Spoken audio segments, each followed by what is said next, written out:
everyone, welcome back to my channel. I am your girl Connie C. Walcott and I am here with another video.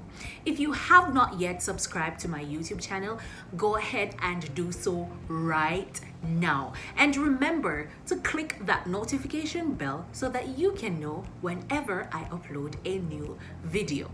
In this video, I will be sharing with you a few tips or a few things you can do to prepare for back to school as a teacher, but not the usual back to school that we are used to, but online back to school. Stay tuned.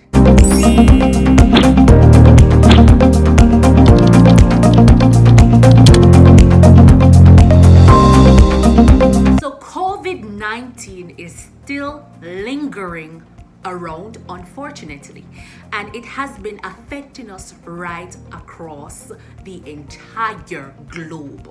But guess what? We are adjusting as best as possible and hoping that this virus will leave us very, very soon. As teachers, we have been trying to adjust to the new. Yeah, just the new, because everything seems to be new to us these days, right? Am I the only one? But back to school is not going to be our usual back to school. However, we are going to do our best to make it work. Now, some schools are going back to school fully online. Some schools are going back to school fully face-to-face because the virus is not as bad in some areas as it is in others. And other schools are doing sort of a hybrid thing where they're doing like both online and face-to-face. Whichever situation you are in, I am sure that you can use these tips just the same. Now, some teachers are teaching online, however, they're doing it within the walls of their schools, while others are doing it within the walls of their homes. My first tip to you is to ensure that you have very good internet connection. If you're in the walls of your school, then you might be on the safer side. However, if you will be doing it at home, I would suggest that you contact your internet service provider and find out how you can upgrade or find out if your internet is the best right now. Once your internet is up and running, the next thing I would encourage you to do is to prepare your tech tools. Now, in some cases, our schools might provide these tools for us, but in other cases, the truth and in fact is we might have to spend some money out of our pockets and invest in some of these tools, because as teachers we always want the best quality for our students. Now, you will need a reliable computer. If you don't have a computer and you have a phone, that's okay, we can make it work. But I would suggest that you invest in a tripod. The tripod will help you to keep your phone stable in one position, but you can always move it around and adjust it accordingly. The next thing I would suggest that you invest in is an earphone. Not everybody will have the luxury of a quiet home office or anything like that to basically block out whatever noise might be in our surroundings, and so the earphone will definitely help you to accomplish that. Now, I would suggest that you purchase a wireless earphone just in case you might need to move around a bit. That's basically all you will need to get you started. Now, let's talk about our other teacher supplies that you might need to accompany your technology. You might need a whiteboard. However, it depends on the platform you are using for your online classes. For example, if you're using Zoom, I know that Zoom has a whiteboard feature, and so you might not need a tangible one. However, in some cases you might, along with your other teaching supplies such as your erasers, markers, and depending on your content area, you might need some other manipulatives that you will use to demonstrate while you're teaching your lessons. Now, I always encourage teachers to create a classroom ambiance in your home. It will help your students to feel more relaxed, especially if it's for the smaller kids. You might want to put some color in your background, maybe a chart or a poster, whatever it might be. I did a video earlier showing you how I did my little setup. You can do something similar, something simpler, or something more, depending on how you see fit. Now, this tip is very important and I want you to listen carefully. You need to familiarize yourself with whatever platform you will be using to host your classes before school begins. Now, some schools might have a customized platform and they might give you training, but not all schools are like that. In some schools, as the teacher, we have the option of choosing whatever platform we might like to use.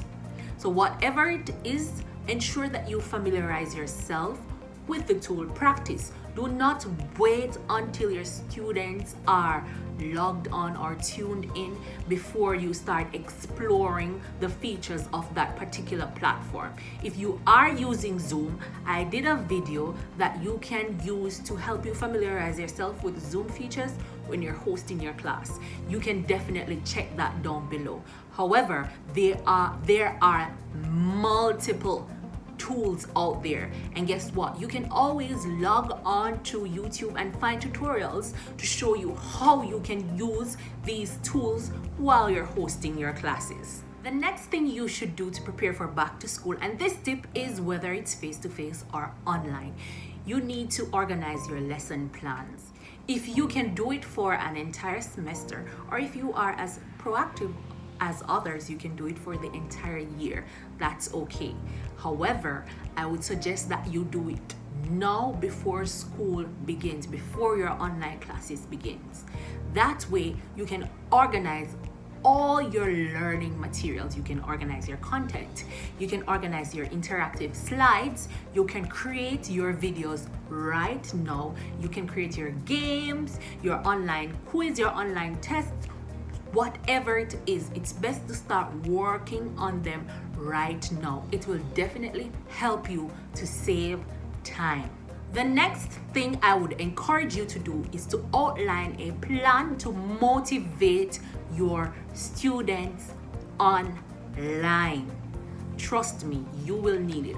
How will you get your students to participate? How will you get your students to complete online activities? How will you get your students to participate in discussion? I will be sharing some more information on that in the future, but right now you need to think about how you are going to motivate your students specifically for your online classes. The next thing you should do is outline a online behavior management plan. Yes, online might be a little bit tricky, and so you need to know how you're going to manage the behavior of your students while you are teaching online. You also need to have a plan as to how you are going to connect your students online, how you're going to create a community around your classes so that both students and teachers can support each other and give feedback. Feedback is extremely important when it comes on to online learning. You need to be giving your students continuous feedback, and you also need to create an environment where they can communicate with each other and give each other feedback as well. And my final tip to you is to create a home schedule that captures every single thing from your chores to your classes, especially if you will have kids at home. I know many of us as educators, we are also fathers and wives and mothers and husbands and all of those nice things, and so we need to put things in place so that we can accomplish all we need to accomplish. And this is specifically for you so that you can be more organized, you can eliminate stress, and your days will run way more smoothly. And guess what? Your kids will be okay, your students will be okay, and you will be okay. And just relax. try your best not to stress, just find a little bit of motivation, find ways to calm yourself. I didn't plan to say all of this, but I figured that sometimes this whole online thing can be stressing for us, especially for teachers who might not think this whole technology thing is cut out for them, and you are struggling a little bit to adjust. But guess what? Just take it easy, follow these steps, stay organized, and you will get through. Now, I want you all to have a productive 2020-2021 school year, regardless of the challenges. And I will be sharing more videos to support you as educators so that we can have a productive year. Until next time, remember to like, share, comment, and subscribe. Look out for other videos, look out for other tips, because some learn them and some I go share them. Let me translate. The more I learn, the more I will share with you. And thank you all for the support, and until next time, bye and subscribe. Hasta la vista. See you later.